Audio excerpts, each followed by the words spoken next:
संदीप ने अपनी माँ के कहने पर गांव में शादी कर ली थी। लड़की का नाम था सुनीता।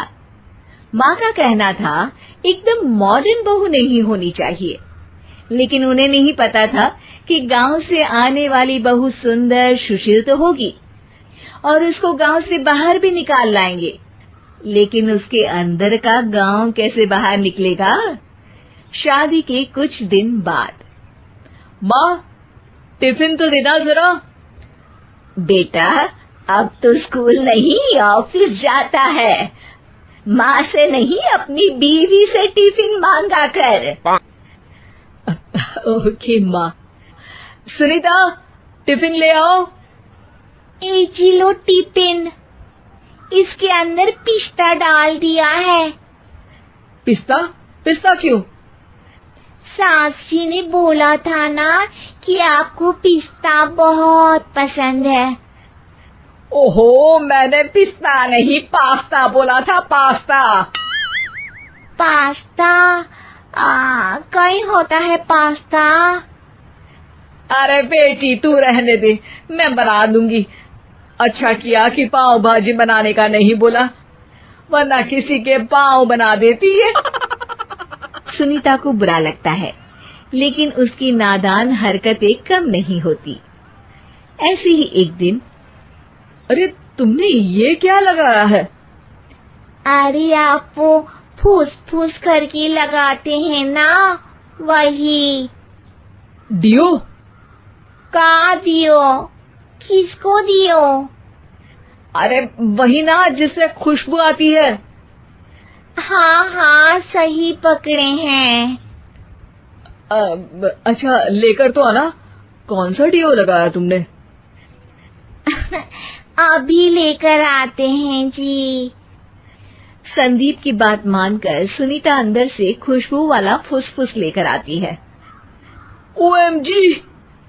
ओएमजी मतलब ओ माय गणेश ना। अरे ओएमजी छोड़ो, ये खुशबू वाला फुसफुस की बात कर रही थी तुम?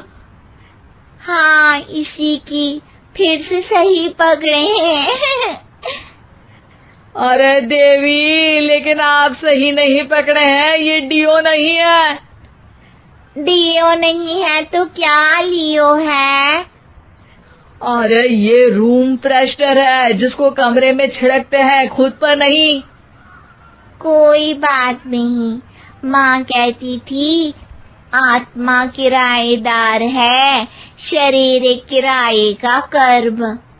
हम शरीर पे ये डाल लिए तो क्या फर्क पड़ जाएगा। अरे बहू, ओ बहू, मेरे लिए फल तो ले आ, फिर मैं बाजार जाऊंगी। सुनीता अपनी सास के लिए फल लेकर आती है। अरे बेटा, पपीता, तरबूज और सेब फल ऐसे कैसे खा लूं? काट कर तो ले आ। माँ जी, मेरे गांव में तो खेत से उठा के सीधा खा लेते हैं। अरे ये तेरा गांव नहीं है ना। अरे संदीप, तू ही कुछ समझा देना इसको बेटा। मैं कैसे समझाऊं माँ, ये तो माइक्रोवेव को भी भट्टी बोलती है। कल मैंने बोला हाय कैसी हो, तो बोलती है किसी को हाय नहीं लगानी चाहिए। अरे सुनीता, तेरा क्या होगा? अभी तो कैसे बताऊं माँ जी, अभी हम कुछ करेंगे फिर पता चलेगा क्या होगा, लड़का या लड़की। हे भगवान, कहाँ से आ गई है? रामपुर से जी, आप ही तो लेकर आए थे मुझे। आराम, मुझे माफ कर दो। पहले कोई गलती तो करिए जी, आपकी तो सारी गलती माफ कर देंगे हम। हाँ अरे बहू, मेरी बात सुन। फल यानी कि फ्रूट जब भी लाए ना तो काट कर लाना, ठीक है? जी ठीक है माँ जी, फल यानी फ्रूट यानी काट के लाऊंगी। सुनीता रोज ही कोई ऐसी हरकत कर देती जिसकी वजह से उसे घर में 2 बातें सुननी पड़ती। एक दिन, माँ, मेरे बॉस घर पर आने वाले हैं शाम को। उनका बर्थडे है, फैमिली साथ नहीं रहती उनके, तो यही पार्टी कर लेंगे। उनको अच्छा लगा तो शायद मेरा प्रमोशन भी हो जाएगा। मैं ना फ्रूट केक लाकर फ्रिज में रख दूंगी और तेरे साथ आज खाना मैं बनाऊंगी, ताकि जब साहब आए तो खाने में कोई गड़बड़ ना हो। शाम को जब सारी तैयारियां हो जाती है, संदीप के साथ बड़े साहब भी घर आते हैं। आप फ्रूट केक तो ले आना बहू, फिर खाना खाएंगे।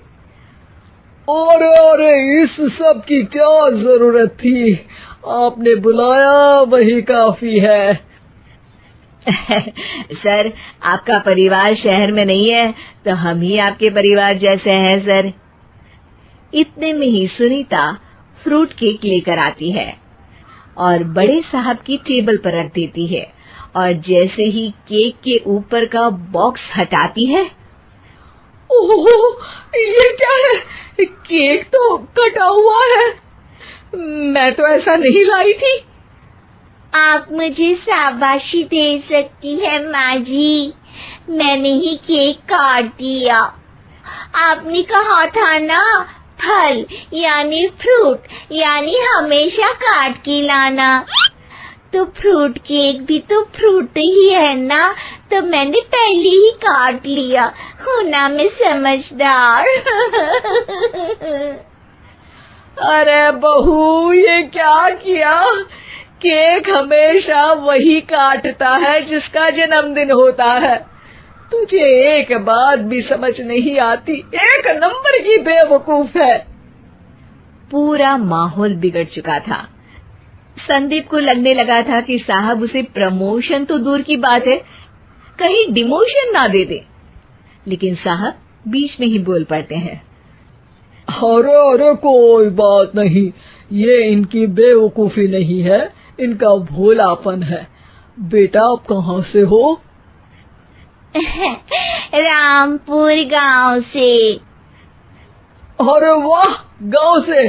फिर तो आपके गांव में ताजे फल और सब्जियां मिलते होंगे। हाँ, सही पकड़े हैं। हम तो काटते भी नहीं, सीधा खा लेते हैं।